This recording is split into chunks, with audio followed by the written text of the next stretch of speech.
Good morning, good morning. Welcome to 4x8 Paper Stuff. This is Beth. Welcome to My Time to Journal, an untrained person playing with lots of art supplies and having fun. Join me. A little garden update before we get going. We have oak leaf hydrangeas, which are those, some kind of lily. I think they're Mexican lilies. They're super tall. More oak leaf hydrangeas. And the regular hydrangeas are getting ready to pop. Everything's getting ready to pop.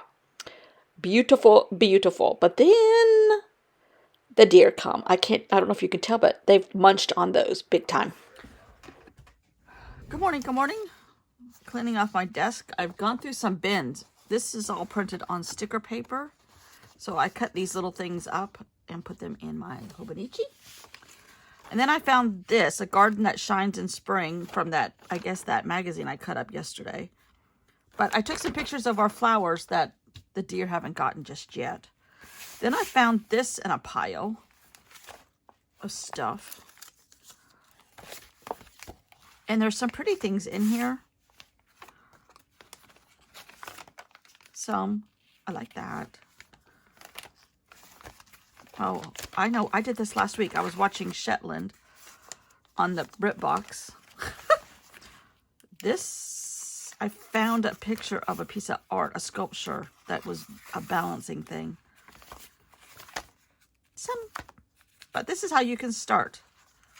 Here's an envelope, which I love this envelope. Is this an envelope? Nope, it's not. See, I still love magazine paper printed. Not that side, but I like that. That could be a background of something. This has the starts of something good. You know what? I think I'm going to pull this out. Because I really like this. I don't know what I'm going to do with it. But some of these little things, I just pull apart the best parts. Oh, I love that. And go from there. This is washi tape, but you know what? It kind of looks cool. There's no rhyme nor reason. Let's see if we can find some other gem stuck in here. Ooh.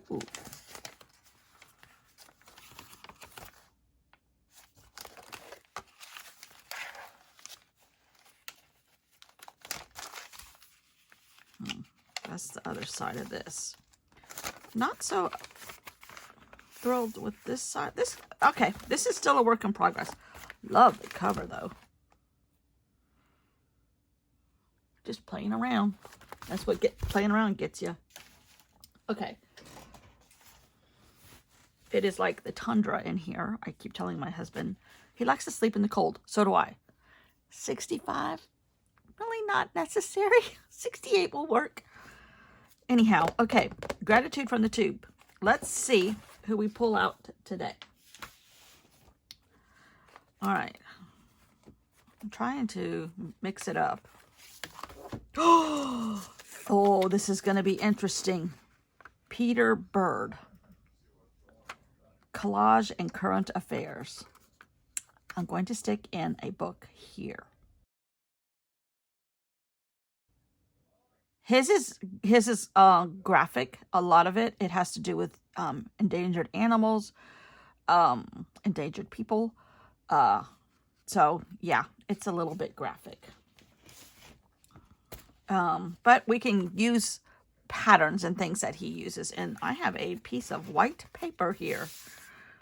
Do we put this down on it and go from there? Possibly. I'll get the book. It's the biggest book I have, actually.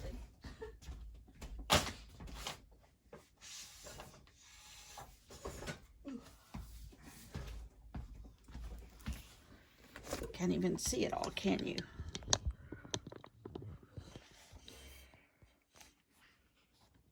I bought this book in New York at, what's that bookstore, Curtin? Famous bookstore. Famous. 3 stories, I think. And I dragged this thing home in my suitcase. And it's a chunker. It weighs probably is more than my dog.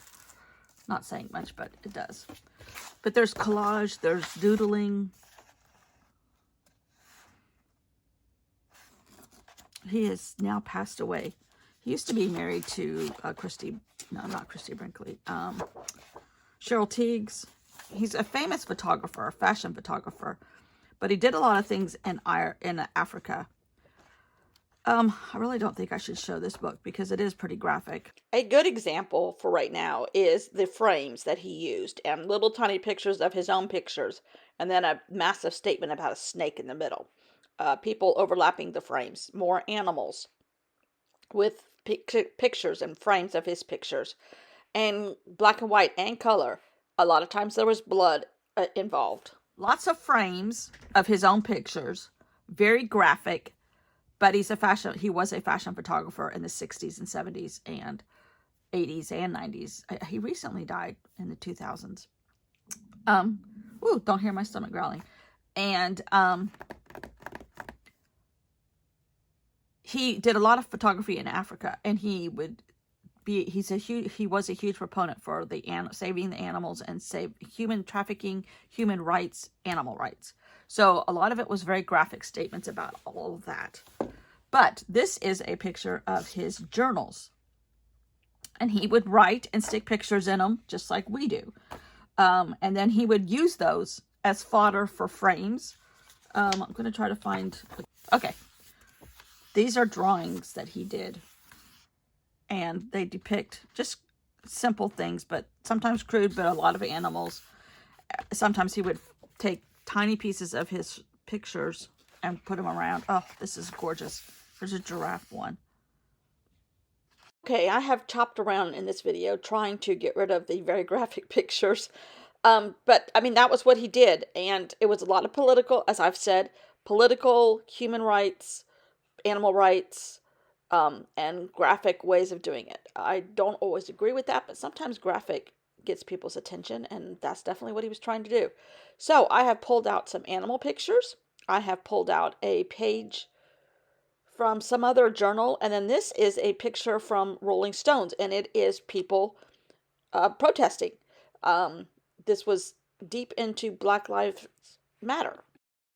And all that entails, and I find the contrast of him doing this in the 60s and us still doing it in 2020 appalling.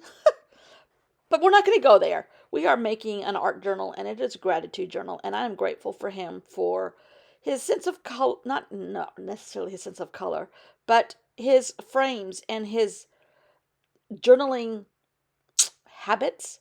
And he wrote everything down. He took tons of pictures. Of course, he was a photographer, so he had that possibility everywhere around him. And he chose to focus on people and animals. I mean, hello. And probably the earth in general. I just have recognized a lot of human rights and animal rights. But so we're using the Rolling Stone magazine as part of our frame, but then we're going to add some of this to the frame also. And his frames were busy, whether it was his journal or a picture, or group of pictures, or writing, or doodling, or animal blood, just to be graphic. But this picture that I'm using for the frame is circles, but I cut them in half and then I spun them around. So it's kind of like, it looks like kind of a loopy chain, just to give it a little bit of interest. And really, really, I took the best parts of what I like about his work and made them mine. And you don't have to follow every single thing. You don't have to use every single part of an influencer, no matter when they were, the 60s or today or yesterday. Take what you like and go for it. And that's exactly what I did. This was a tough one to edit, but not a tough one to make. Very nice. His sticker, his heart is a circle because we're still spinning ourselves in circles and trying to say the same things he was saying back then and 100 years before then. But he is an influencer with collage, with journaling, and I'm grateful I stumbled across him. Thank Thanks for watching. See you all tomorrow. Bye.